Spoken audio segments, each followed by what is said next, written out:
Rodarte girls are truly fashion alchemists. They managed to spin pure gold out of the unlikely combination of Vincent van Gogh and glamour.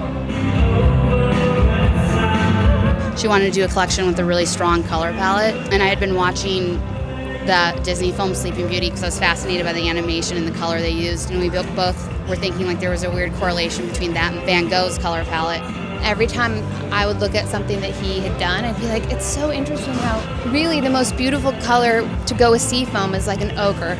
And you don't really see those together all the time, so it became this exercise in seeing how like yellow played in, and you know, it's a very powerful color that people kind of have an aversion to. So it's really interesting that it would be so inviting the way he used it.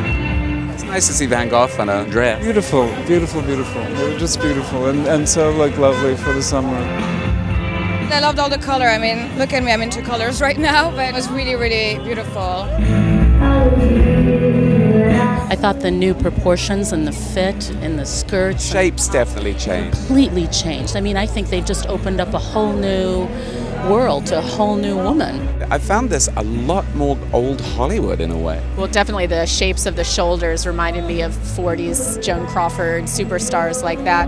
But when clothes are made well and when they're designed well, they are almost like a personality. And so to see all these different shapes and these different textures and colours, and even the fact that they took flowers and did graphically different things with them was beautiful.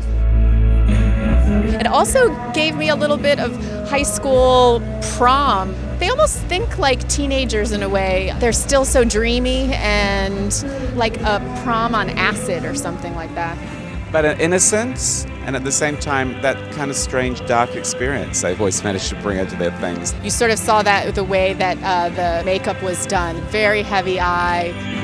The part of doing a dark eye and like using the song Every Day's Like Sunday, it was like finding something that's very uplifting in a certain way, but if you like look into it, there's an undertone. Well, our friend said to us, we said, oh, we're going to play the Morrissey song. And she's like, oh, that's perfect. You know, it reminds me of being in high school. I had a Van Gogh poster in my room and listened to Morrissey. It was just like these weird connections in our minds that we were making. There's something really exciting about these girls in that you don't know what you're going to get from them every season. And what you get is something so new and so exciting and so fresh, and it's real. So there's a fantasy in the show, but there's also a reality in the stores.